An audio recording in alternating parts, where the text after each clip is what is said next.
Ce soir, j'appelle la danseuse et chorégraphe Julie Nioche qui présentera 3 de ses créations à la 6e édition du festival C'est comme ça, qui se consacre à la danse et aux autres arts de la scène du 9 au 19 octobre dans la région de Château-Thierry. Alors peut-être qu'il faudrait commencer, Julie Nioche, par rappeler que vous avez suivi à la fois une formation de danseuse, mais aussi un cursus universitaire de psychologie et encore une formation en ostéopathie. Et on peut se demander comment ces différentes approches du corps et de l'être s'influencent, se nourrissent les unes les autres chez vous.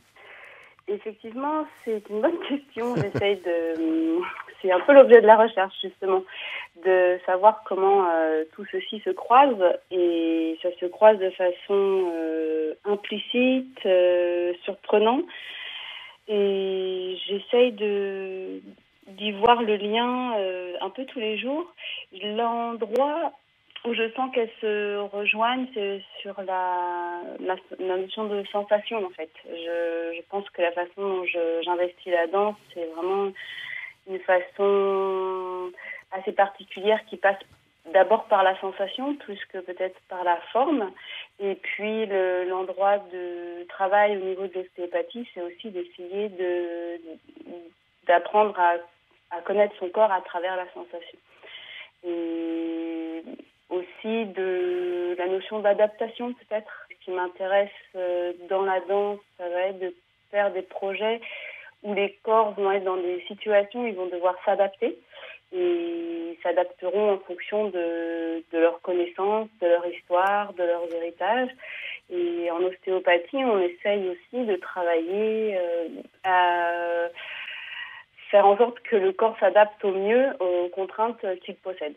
Mais l'adaptation aussi, la notion d'adaptation, Julie Nioche, elle concerne aussi les spectacles eux-mêmes parfois, parce que vous aimez aussi beaucoup produire des œuvres in situ, c'est-à-dire hors des théâtres, des lieux de représentation habituels. Et se joue là quelque chose de différent pour vous? C'est un peu dans la même veine, effectivement. Ce qui m'attire, ça va être de voir des corps qui vont être dans une recherche d'adaptation au moment présent, qui crée une sorte d'empathie. Ce que je recherche, c'est cette empathie du spectateur qui va peut-être lui-même être inclus dans cette adaptation à faire parce qu'il va être dans une situation dont il n'a pas forcément l'habitude, c'est-à-dire qu'il se situera peut-être pas dans une salle de spectacle où il va être assis face à une scène. Et du coup, la notion d'adaptation, elle est partagée aussi bien par le performeur qui est en train de s'adapter à une situation, qui peut être assez extrême parfois.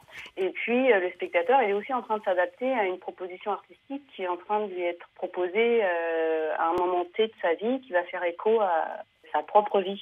Et je pense que dans le milieu du soin et puis thérapeutique parfois, cette notion d'adaptation, elle est très prégnante.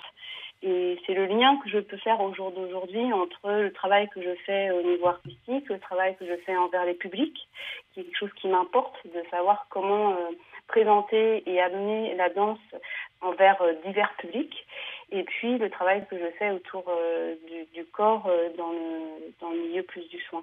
À propos de public, Julie Nioche, vous allez donc présenter 3 pièces, Matter of Fact, Héroïne et Sensationnelle, dans ce festival. C'est comme ça, c'est une occasion assez rare de découvrir plusieurs œuvres d'un ou une même artiste. Est-ce que ça dégage, selon vous, comme un sens nouveau? Est-ce qu'il y aurait un méta-récit à découvrir avec ces 3 œuvres pour les spectateurs?